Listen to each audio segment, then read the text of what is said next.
महाराज शक्ति सिंह जी का इतिहास के ऐसे योद्धा जिन्हें अब तक महाराणा प्रताप के विरुद्ध युद्ध के लिए दोषी ठहराया जाता है, जबकि वे इस दोष के जिम्मेदार नहीं थे। महाराज शक्ति सिंह जी, जो कि महाराणा प्रताप के ही भाई थे, इतिहास में उनको बताया जाता है कि वो मुगलों से जाकर मिले थे, जबकि ऐसा इतिहास उनका नहीं है। तो सच्चाई क्या है अपन जानते हैं इस वीडियो में। महाराज शक्ति सिंह जी का जन्म 1540 ईस्वी में हुआ। इनके पिता मेवाड़ के महाराणा उदय सिंह जी व माता सज्जाबाई जी सोलंकी थी, जो कि महाराणा उदय सिंह जी की दूसरी रानी थी। शक्ति सिंह जी के छोटे भाई का नाम था वीरमदेव।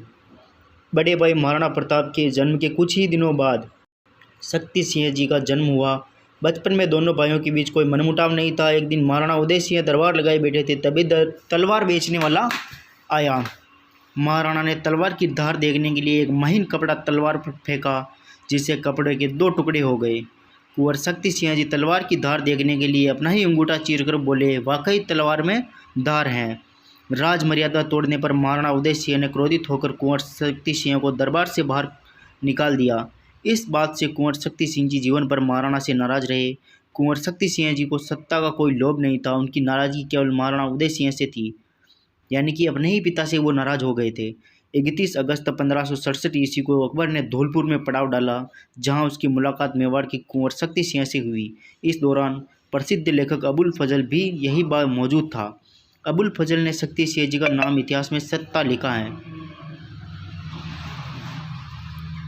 अबुल फजल अकबरनामा में लिखता है कि शहंशाह ने धौलपुर में पड़ाव डाला।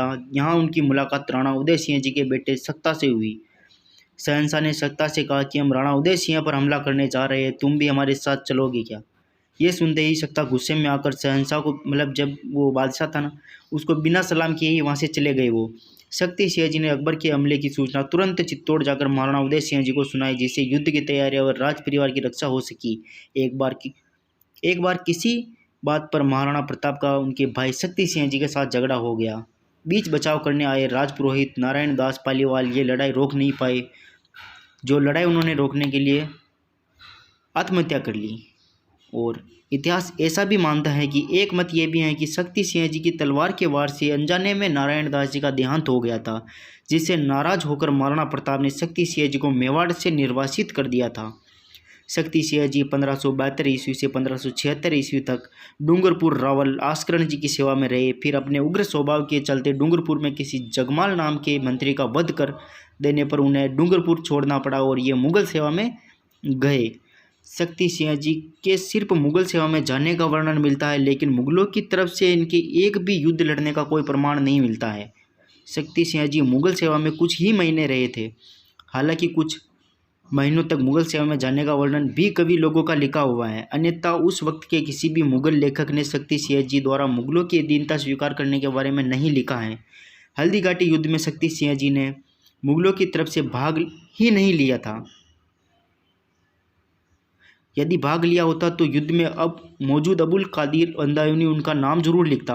युद्ध के अंतिम क्षणों में शक्ति सिंह जी ने बनास नदी के करीब पहुंचकर महाराणा प्रताप के पीछे आ रहे खुरासान खां और मुल्तान खां को मारकर अपना घोड़ा महाराणा प्रताप को भेंट किया। शक्ति सिंह जी ने क्षमा मांगी और महाराणा प्रताप के साथ मिलकर स्वामी भक्त चेतक की अंतिम क्रिया की। हल्दी घाटी युद्ध के बाद शक्ति सिंह जी ने भीडर के पास स्थित वेणगढ़ दुर्ग पर तैनात मुगलों को मारकर विजय प्राप्त की। वेणगढ़ से शक्ति सिंह जी ने भैंसरोडगढ़ दुर्ग पर चढ़ाई कर दी। भैंसरोडगढ़ में तैनात मुगलों से लड़ाई हुए, जिससे शक्ति सिंह जी विजयी हुए। शक्ति सिंह जी उदयपुर में महाराणा प्रताप से मिलने पहुंचे, तब ये दुर्ग उन्होंने महाराणा प्रताप को भेंट किया था। महाराणा प्रताप ने शक्ति सिंह जी के कार्यों से प्रसन्न होकर दुर्ग फिर से शक्ति सिंह जी को सौंप दिया और कहा कि इस दुर्ग में हमारी सभी माताओं और बहनों को रखा जाए तथा उनकी रक्षा का दायित्व तो आपका और वीरमदेव, यानी उनके दोनों सगे भाई थे, मतलब उनके छोटे भाई थे शक्ति सिंह जी और वीरमदेव, तो उनका दायित्व था कि अब माताओं बहनों की रक्षा इस किले में रहकर आप दोनों करोगे। इन दोनों भाइयों ने 15 वर्षों तक राजपरिवार की महिलाओं की रक्षा की और किसी भी सदस्य पर आंच तक न आने दी।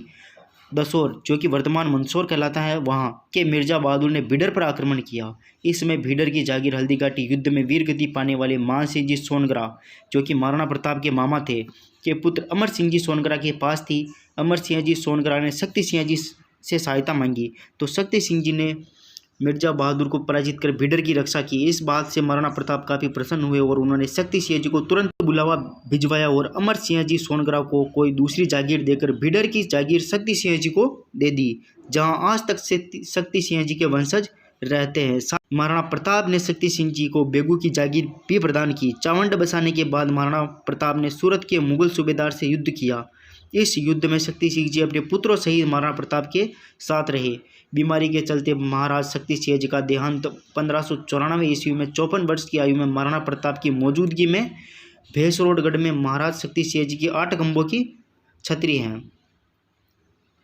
शक्ति सिंह जी के 17 पुत्र हुए, जिनमें से 11-12 पुत्र महाराणा अमर सिंह जी के शासनकाल में हुए उटाला के भीषण युद्ध में वीरगति को प्राप्त हुए।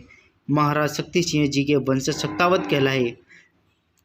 उटाला का युद्ध मैंने एक वीडियो आपके लिए वो डाल रखा है, आप उसे भी जरूर देखें। और इस तरह महाराज शक्ति सिंह जी ने मेवाड़ के संघर्ष में अपना अमूल्य योगदान दिया, लेकिन इतिहास के पन्नों पर उनका नाम आज भी विश्वासघात के लिए लिया जाता है, जो कि सर्वथा अनुचित है।